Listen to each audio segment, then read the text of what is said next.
মুহতারামের কাছ থেকে জেনে নিব।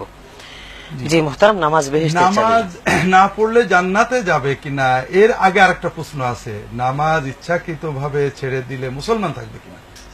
আমরা যদি কোরআন কারীম এবং সহিহ হাদিসের আলোকে চিন্তা করি তাহলে স্বীকার করতে বাধ্য হব যে নামাজ যিনি পড়েন না ইচ্ছা করে তাকে মুসলমান বলে গণ্য করা কোরআন এবং সুন্নাহর আলোকে খুবই কঠিন।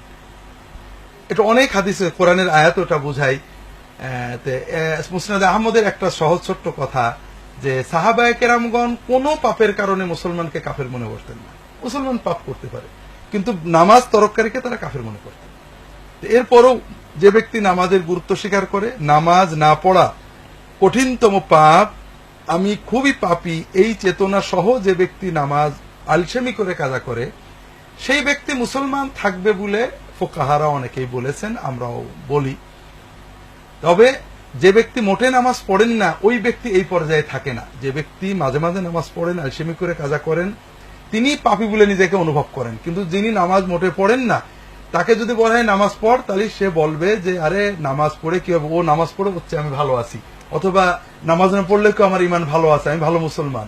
আর নামাজ বাদ দিয়ে ভালো মুসলমান হওয়া যায় এই চিন্তা করলে আর মুসলমান থাকাই যায় না। নামাজ পড়ে নামাজির চেয়ে বেনামাজি কোনোভাবে ভালো হতে পারে এই চিন্তা করলে আর মুসলমান থাকা যায় না। এটা হলো প্রথম বিষয়। এই জন্য নামাজ না পড়লে বেহেশতে যাওয়ার প্রশ্ন তো নাই, মুসলমান আদৌ থাকে কিনা এটা হলো প্রথম প্রশ্ন। দ্বিতীয় হলো সহিহ হাদিসে রাসূলুল্লাহ সাল্লাল্লাহু আলাইহি ওয়াসাল্লাম বলেছেন, আউয়ালু মা ইউহাসাবু বিহিল আবদু ইয়াউমাল কিয়ামাতিস সালাত, কিয়ামতের দিন সর্বপ্রথম আল্লাহ তাআলা জিজ্ঞাসা করবেন সালাত সম্পর্কে। কাজেই কেউ যদি অনেক হজ করেছে, যাকাত দিয়েছে, মসজিদ বানিয়েছে, টুপি পরেছে, পাগড়ি পরেছে, আলেম ওলামাদের সম্মান করেছে, হাদিয়া, কিন্তু সালাতটা সে করেনি, তার এগুলো সবই মানে আল্লাহ এগুলো সম্পর্কে প্রশ্নই করবেন না। সালাতে ফেল করলে তাকে জাহান্নামে দেওয়া হবে। তৃতীয় যে বিষয়টা, সালাতকে আমরা কঠিন করে ফেলেছি।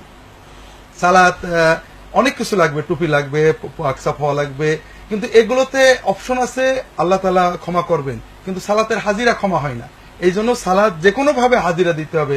যদি পাক কাপড় না থাকে নাপাক কাপড়ে, কাপড় না থাকলে উলঙ্গ হয়ে, আর যদি সূরা কেরাত না জানি তাহলে শুধু আল্লাহু আকবার বলে হলো সালাতে ওয়াক্তমতো হাজিরা দেওয়া আল্লাহ ফরজ করেছেন। কাজেই সালাত বাদ দিয়ে মুসলমান থাকার চিন্তা আমরা পরিহার করার চেষ্টা করি। আল্লাহ হেফাজত করুন। জি মুহতারাম, প্রিয় দর্শক, আমরা সকলেই চেষ্টা করব দৈনন্দিন